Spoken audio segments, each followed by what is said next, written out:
नमस्कार, मैं हूं देवनाथ पांडे। आप देख रहे हैं लोकल वोकल न्यूज। तो आइए शुरू करते हैं इस वक्त की अहम खबरों को।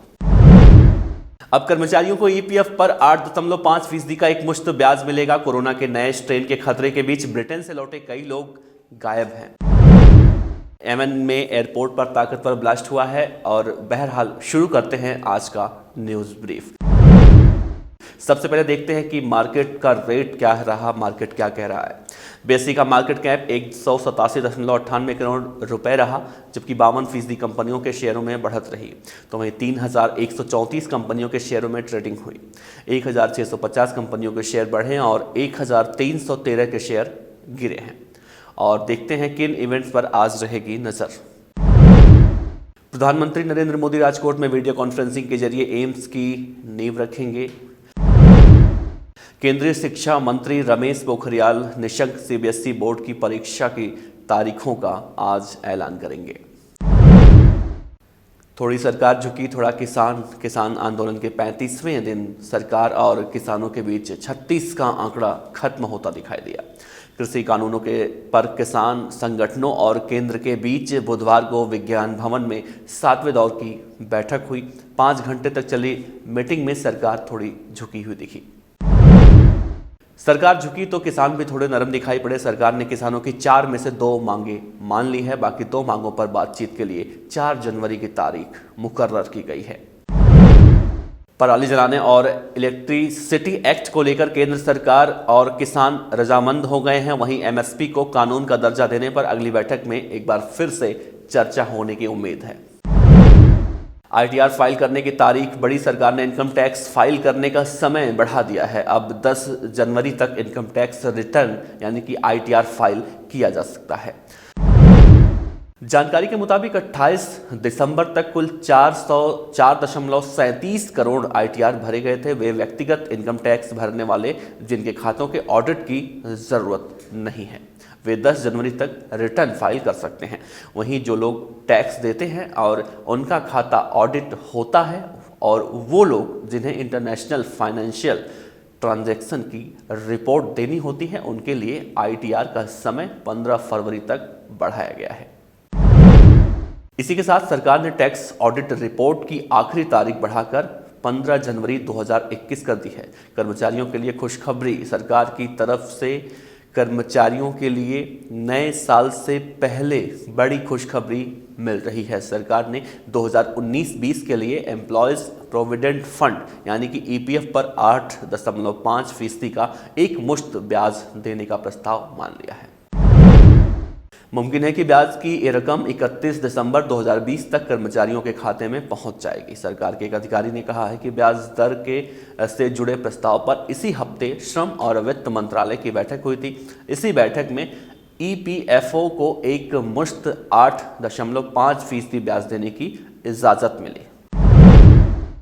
नए साल में ब्रिटेन की फ्लाइट्स पर ब्रेक। देश में ब्रिटेन में मिले ज्यादा खतरनाक कोरोना वायरस से संक्रमित मरीजों की संख्या बढ़कर 20 हुई। बुधवार को 13 नए मरीज मिले।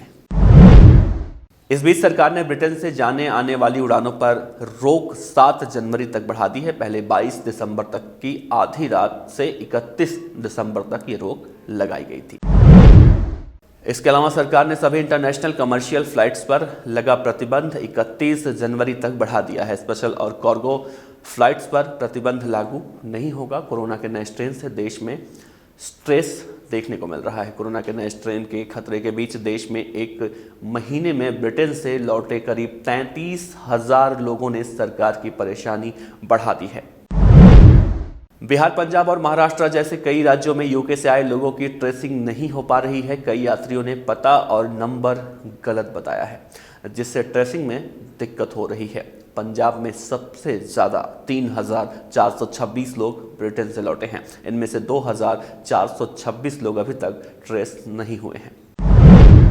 वहीं महाराष्ट्र में 1200 लोग लौटे हैं, जिनमें पुणे के 109 लोग अभी तक लापता हैं। बिहार में बयानवीरों का दंगल देखने को मिल रहा है। बिहार में आरजेडी और जेडीयू के बीच एक दूसरे से विधायकों को तोड़ने के मुद्दे पर लगातार बयानबाजी हो रही है। आरजेडी नेता श्याम रजक ने जेडीयू के 17 विधायक तोड़ने का दावा किया। तो सत्तारूढ़ जेडीयू के मुख्य प्रवक्ता संजय सिंह ने कहा कि श्याम रजक मुगालते में हैं। उनके 3 दर्जन विधायक जेडीयू के संपर्क में हैं। वे कभी भी आरजेडी छोड़कर जेडीयू में शामिल हो सकते हैं।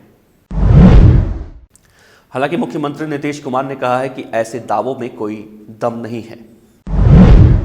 मौसम विभाग ने अगले कुछ दिन तक उत्तर भारत के कई राज्यों में कड़ाके की ठंड पड़ने की चेतावनी जारी की है। अगले कुछ दिनों तक हरियाणा, पंजाब, उत्तर प्रदेश, दिल्ली और राजस्थान में कड़ाके की ठंड पड़ने की संभावना है। इन राज्यों में से अधिकतम तापमान 3 से 5 डिग्री तक गिर सकता है। इसके साथ ही आईएमडी ने एक एडवाइजरी भी जारी की है। इसमें कहा गया है कि ठंड से बचने के लिए लोग शराब का सेवन ना करें। सर्दी में शराब कैसे बन सकती है खतरा, ये आपको हम बताएंगे आज के अपने अगली खबर में। नागरिकता संशोधन कानून यानी कि सीएए के खिलाफ प्रदर्शन के दौरान गोली चलाने वाले कपिल गुर्जर ने बुधवार को बीजेपी ज्वाइन कर ली। इस दौरान उसने कहा कि हम बीजेपी के साथ हैं, मैं आरएसएस के साथ भी जुड़ा हूं। कपिल गुर्जर ने 2 दिनों में बीजेपी ज्वाइन कर ली। अगेन कपिल गुर्जर ने दिन में बीजेपी ज्वाइन की। शाम तक उसके शाहीन बाग केस में शामिल होने की बात सुर्खियां बन गई। इसके बाद बीजेपी ने उसकी मेंबरशिप कैंसिल कर दी। अरब देश में यमन के अदन एयरपोर्ट पर बुधवार को बड़ा धमाका हुआ। ब्लास्ट ठीक पहले देश की नई कैबिनेट के मंत्रियों को लेकर एक विमान लैंड हुआ। विमान के उतरते ही उसके पास ये धमाका देखने को मिला। ब्लास्ट में 22 लोगों के मारे जाने की खबरें हैं। हालांकि ब्लास्ट की तीव्रता को देखते हुए यह आंकड़ा बढ़ सकता है। रिपोर्ट के मुताबिक विमान में प्रधानमंत्री मीन अब्दुल मलिक सईद भी मौजूद थे। किसी मंत्री के घायल होने की अभी तक कोई सूचना नहीं।